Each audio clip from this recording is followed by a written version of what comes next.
The wind howled across the Wyoming plains like a restless spirit kicking up dust that stung the eyes of every soul in Rattlesnake Gulch. Spring had come, but mercy hadn't not in a town where the only things cheaper than whiskey were human lives. The spring market was in full swing, a chaotic symphony of hollering merchants, clinking coins, and the occasional gunshot to settle disputes. Somewhere between the stench of unwashed miners and the metallic tang of blood, a girl's voice cut through the noise like a blade through silk. "Take me, I can cook.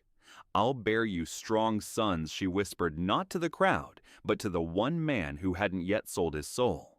Ezekiel Boone wasn't there for trouble. At 54, he'd outlived most men who'd ridden with him, his face a roadmap of scars and sun-baked wrinkles. He'd come for a stallion rumored to have lightning in its veins, not for the auction behind the tattered canvas tent, where girls stood like scarecrows in too big dresses. But then he heard the auctioneer's drawl. Fresh as a dawn breeze, this one.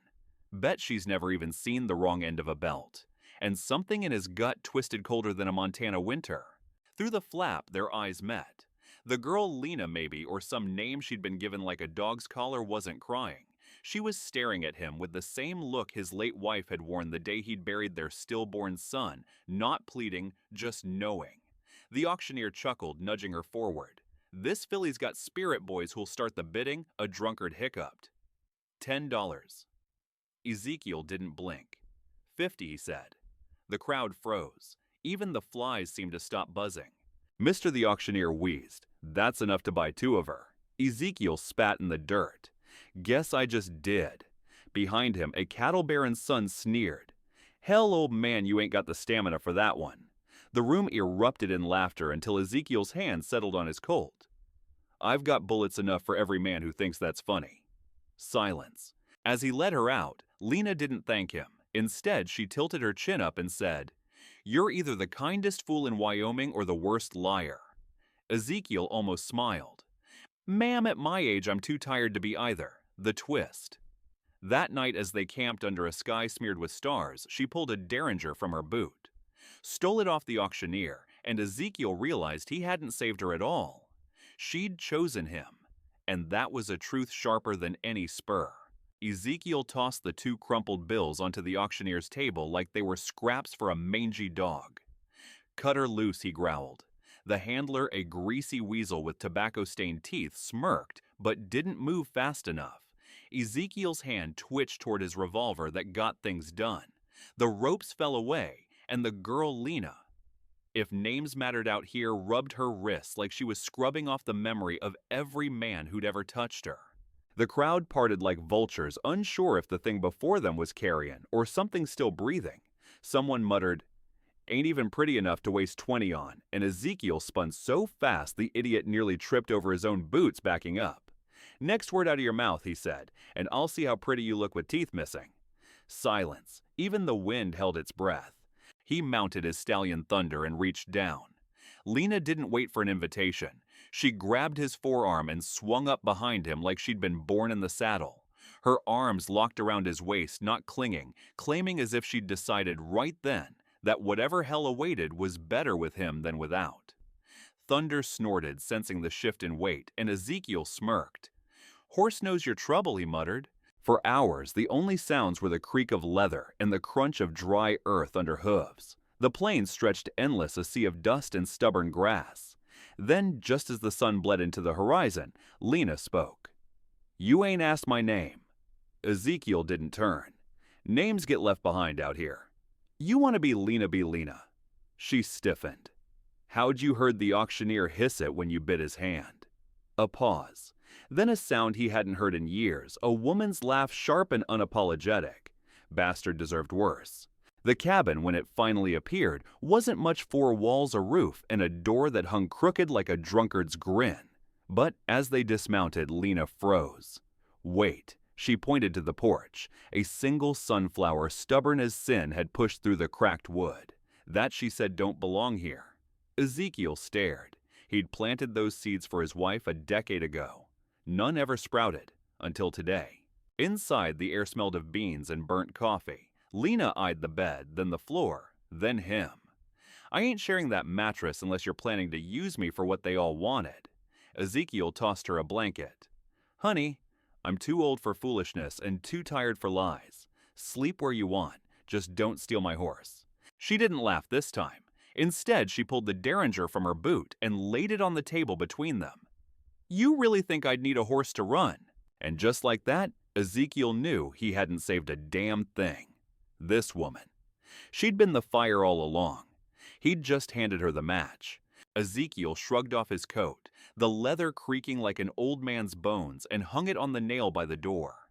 The girl Lena, he reminded himself though names out here were as temporary as the weather stood rooted to the spot arms locked across her chest, like she was holding herself together.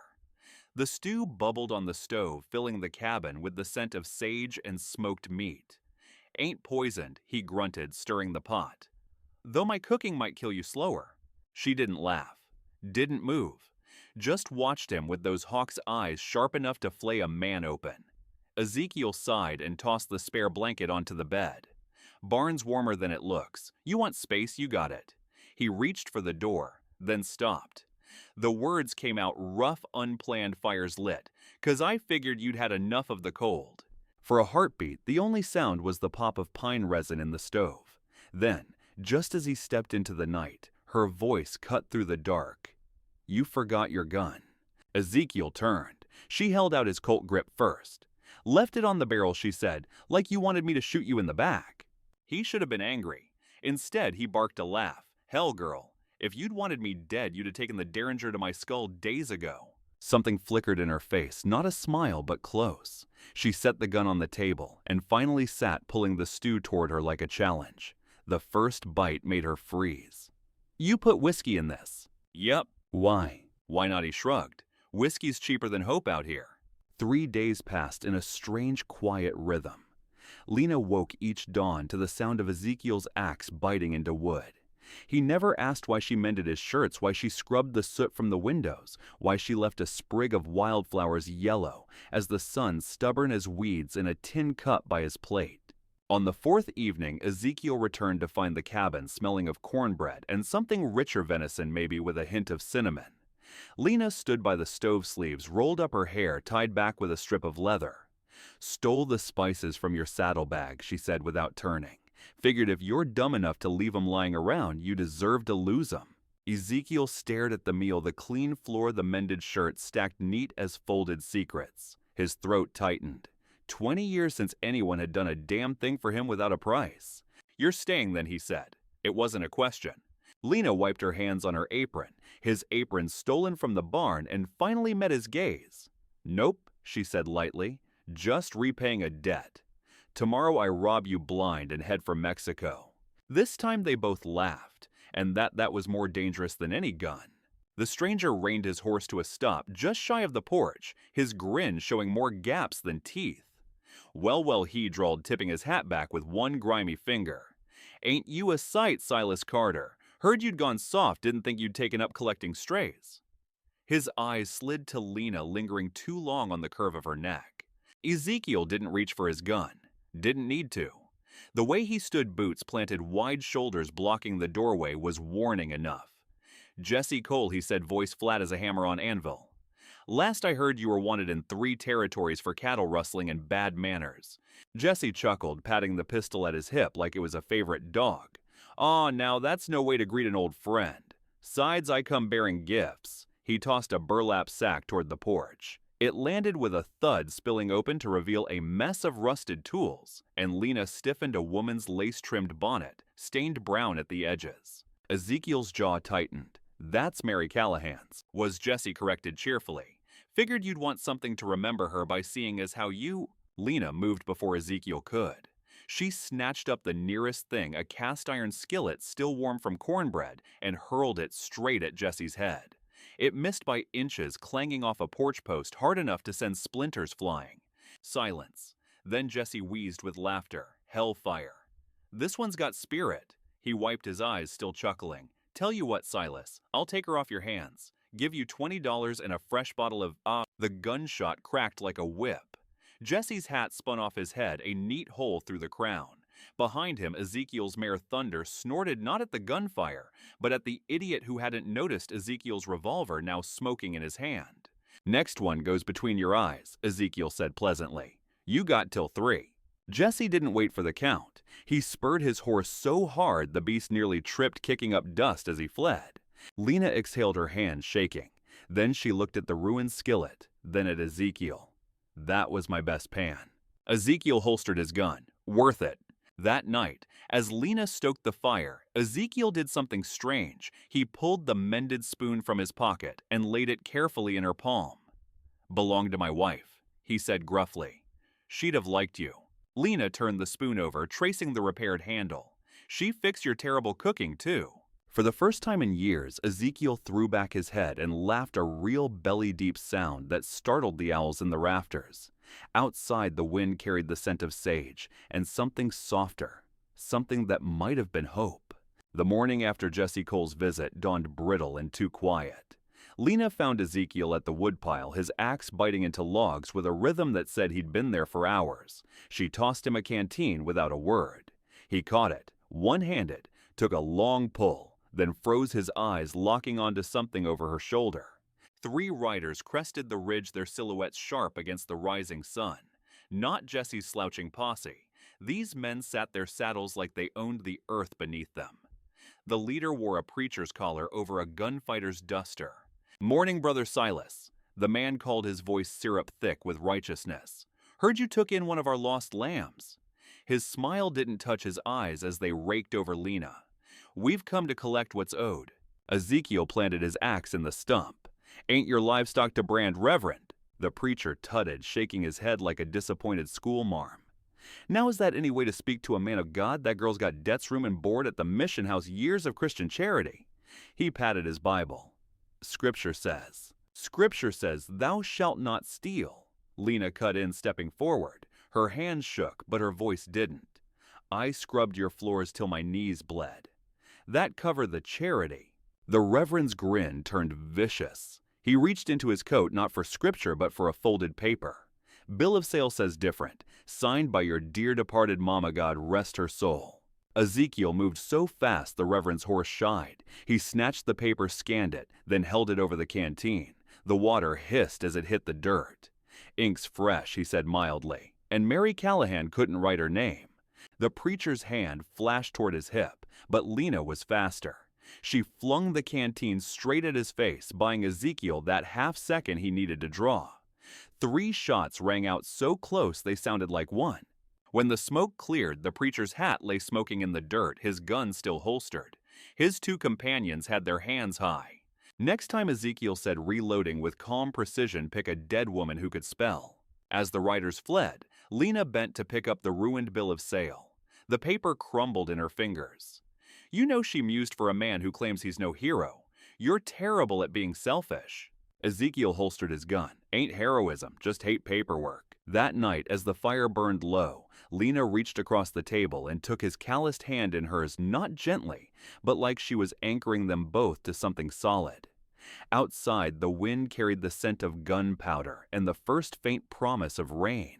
Neither mentioned the touch come morning. They didn't need to. Some truths don't require words, just 2 people choosing again and again not to let go. The shirt hung limp in Ezekiel's hands, the ghost of his wife's laughter still clinging to the frayed seams. Lena watched as he ran a thumb over the loose stitching, the same way she'd seen him check his revolver's cylinder before riding into town. A man's tells were in his hands, not his words. Without warning, Lena snatched the shirt from him. "This," she declared, holding it up to the firelight, "is the sorriest stitching I've ever seen." Her voice was too loud for the quiet hour, sharp as broken glass. "No wonder it's falling apart. Your wife must have been blind or desperate." Ezekiel's head snapped up, eyes flashing, but Lena was already marching to the shelf where he kept his tools. She grabbed the fishing line and a bent nail, then plopped down cross-legged on the floor. "Gimme that," she muttered, yanking the shirt back when he tried to take it. "Relax, old man. I'm not burning your memories, just fixing what you clearly ignored for a decade." She held the nail like a needle, squinting as she threaded the fishing line. "Christ alive, you really didn't know how to live for her, did you? Letting her clothes rot while you polished your guns." The words should have cut. Instead, Ezekiel exhaled a sound almost like relief. He sank into the chair, watching her stab the makeshift needle through the fabric with more violence than necessary. She hated sewing, he admitted. Said it felt like being tied down. Lena snorted. Smart woman, but even smart women get cold. She tied off the thread with her teeth. There. Now it won't unravel when you... She froze. The collar had fallen open, revealing a faded bloodstain near the shoulder. The cabin went preternaturally still. Even the fire seemed to hold its breath. Ezekiel didn't flinch. Consumption, he said quietly. Took 6 months. Last week she woke up coughing this bad, I thought. His hand flexed empty. Next morning she made biscuits, burned every damn one. Lena stared at the stain, then at Ezekiel's face, really looked for the first time at the grooves around his eyes that hadn't come from squinting at the sun. Without thinking, she pressed the mended shirt to her nose. It smelled of lye soap and something faintly sweet. Lavender, maybe. You kept it, she said into the fabric, all these years, even though it hurt. Ezekiel reached out not for the shirt, but to flick a wood splinter from her hair. Ain't the only damn fool thing I've done. Outside, the wind kicked up, howling through the cracks in the cabin walls. Lena didn't jump this time. She just tossed the shirt back at him. Wear it tomorrow, she ordered, and for God's sake, don't get shot in it. I'm not fixing holes twice. Ezekiel caught the shirt, his mouth quirking at the corner. Yes, ma'am. The fire crackled. The shadows stretched, and somewhere in the dark, 2 broken people sat close enough to share warmth, but not so close they couldn't pretend it was accidental. Come dawn, Ezekiel emerged from the barn wearing the mended shirt. Lena took one look at him, rolled her eyes, and threw a biscuit at his head. It missed on purpose. They ate breakfast in comfortable silence, the ghost between them quieter now, if not gone. Some wounds never fully heal. But as Lena would learn, and as Ezekiel was slowly remembering, that didn't mean you had to bleed alone. The gun smoke hung thick as fog when the older man's smirk twisted into something uglier. Well, ain't this cozy? He drawled, blood seeping through his sleeve where Ezekiel's bullet had grazed him. Ghost Rider himself protecting something. A third shot rang out, not from Ezekiel's revolver, not from Lena's rifle, but from the darkness beyond the porch.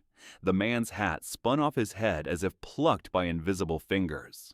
Evening, gentlemen. The voice came from the shadows near the woodpile, lazy as Sunday morning. A figure stepped into the moonlight, rifle balanced casually over one shoulder. Now I know my mama taught me not to interrupt a social call. Deputy Marshal Cole Harkin spit a stream of tobacco into the dirt.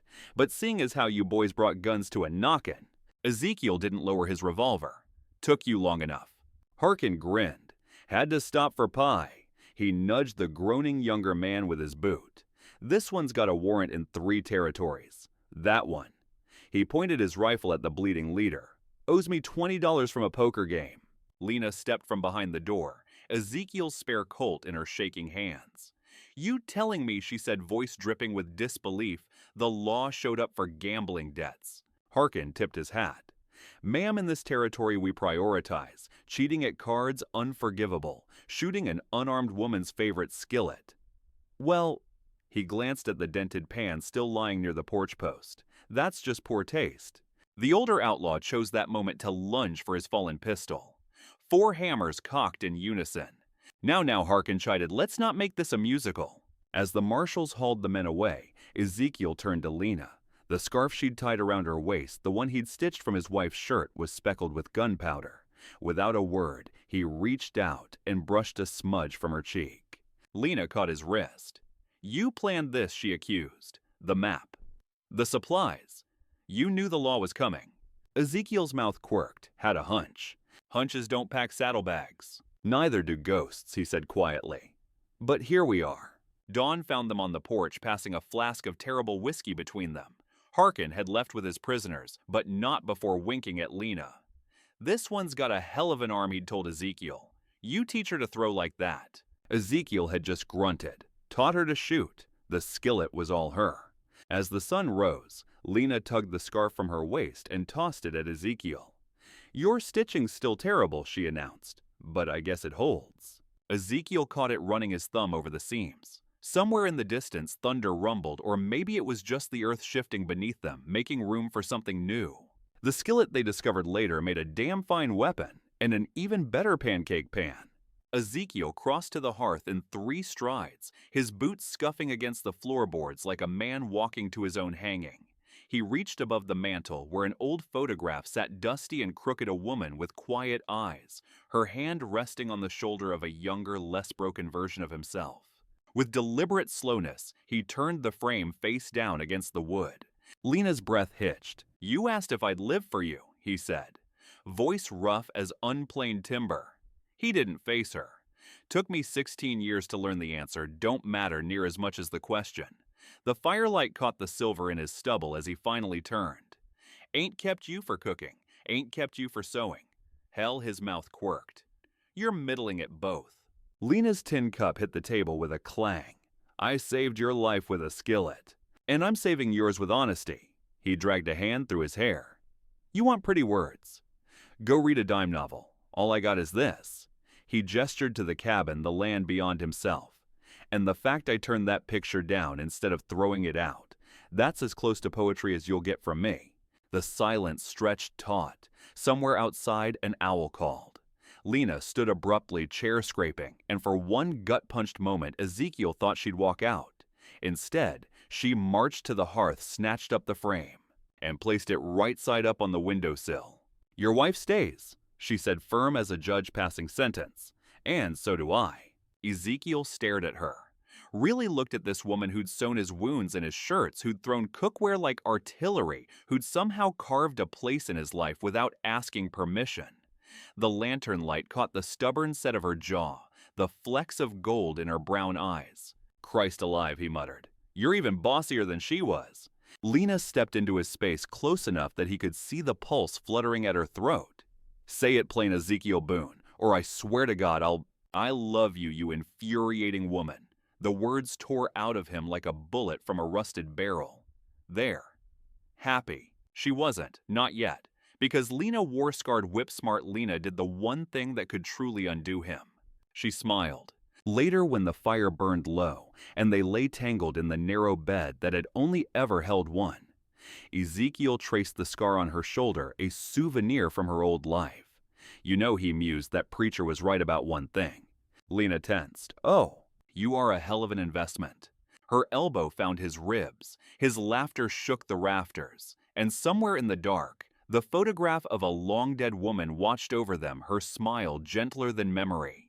The summer heat baked the earth to cracked leather when the circuit preacher came to town, his Bible thumping louder than his mule's hooves. Ezekiel stood by the corral watching Lena hand out biscuits to a line of wide-eyed children, half of them barefoot, all of them sticky with jam. The preacher sidled up smelling of sweat and self-righteousness. "Brother Boone," the man drawled, squinting at Lena's ring. "Heard you finally made an honest woman of her." Ezekiel didn't blink. "Nope, she made an honest man of me." He spat a stream of tobacco near the preacher's boots. "Funny how that works." The man's smile turned sour. Scripture says a lot of things," Lena cut in, appearing like a shadow with a basket of rolls. She tossed one to the preacher with a smile sharp as broken glass, like, "Judge not lest ye be judged." Or was that verse too honest for you? The preacher's face flushed beet red. He opened his mouth just as a jam-smeared toddler barreled into his legs, leaving sticky handprints on his pristine trousers. The congregation howled. Even Ezekiel's stoic face cracked as the man sputtered, backing toward his mule like it was the last lifeboat on the Titanic. Later, as twilight painted the prairie gold, Lena found Ezekiel by the creek, his sleeves rolled up as he scrubbed jam from his only good shirt. She knelt beside him, the ring glinting on her finger. "You know," she mused, "we never did have a proper wedding." Ezekiel wrung out the fabric. "You want lace and lemonade, a preacher spouting nonsense." Lena shook her head, plucking the shirt from his hands. "I want this," she said, nodding to the shirt, the creek hem. "Just maybe without the jam next time." Ezekiel's calloused fingers brushed hers. "Lena Boone," he said quietly, testing the weight of the name. She grinned. "Sounds better than that stray Silas dragged home, don't it?" The fireflies blinked to life around them. As Ezekiel did something extraordinary, he laughed full and unguarded, the sound echoing across the water. Somewhere upstream, a heron took flight, its wings beating toward the horizon. Come Sunday, the townsfolk gasped as Ezekiel Boone, the man who'd once emptied a saloon just by walking in, took his place beside Lena in the last pew. When the collection plate came around, he dropped in a single item the bent nail Lena had used to mend his wife's shirt. The preacher scowled. Lena beamed. And the sun rose as it always did on a world that somehow kept turning one mended stitch, one stubborn sunrise at a time. The apple peel spiraled into Lena's lap like a crimson ribbon as her daughter Ellie kicked her feet under the table. But Mama the girl pressed brow furrowed in that stubborn way she'd gotten from both of them. What made you sure about Papa? Outside, a sudden commotion erupted, hooves pounding, men whooping. Through the window, they saw Ezekiel barrel into the yard atop Thunder, chasing a runaway goat that had somehow gotten tangled in Lena's best clothesline. The sheets flapped like surrender flags as man and beast circled the cottonwood tree.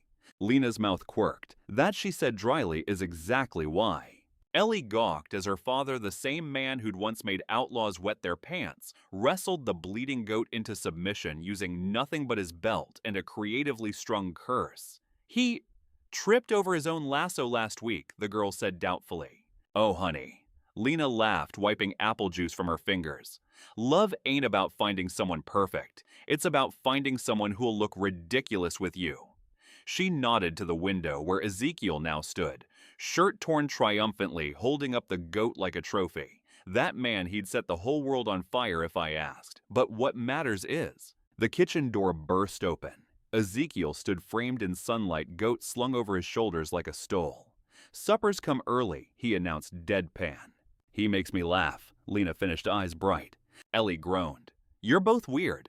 Later, when the goat was penned and the sheets rehung, Ezekiel found Lena by the gravesite beneath the cottonwood. The old headstone stood simple and clean beside a newer one they'd placed there last winter, Mary Carter's name carved beside space enough for two more. He wordlessly handed her a fresh-cut sunflower. Lena tucked it into the mason jar they kept there, her fingers brushing the engraved dates. Ellie asked how I knew you were the one, she said quietly. Ezekiel's calloused palm covered hers. Tell her the truth, he rumbled. You didn't. Lena turned her hand to thread their fingers together. The scars on his knuckles matched the calluses on hers. No, she agreed. But I chose to find out. That night, as Ellie pretended to sleep, she heard the creak of the porch swing and peeked through the curtains. There they sat, her stubborn, ridiculous parents passing a single whiskey cup between them, Mama's head on Papa's shoulder, Papa's hand resting gentle on the derringer she still kept in her apron pocket. And Ellie understood then what no story could explain, that love wasn't something you found at all. It was something you built. One salvaged skillet, one mended shirt, one ridiculous goat chase at a time. Beyond the porch, the Wyoming stars burned cold and clear. But inside that circle of warmth, 3 hearts beat steady, a family forged, not by blood, but by choice. And wasn't that the wildest frontier of all?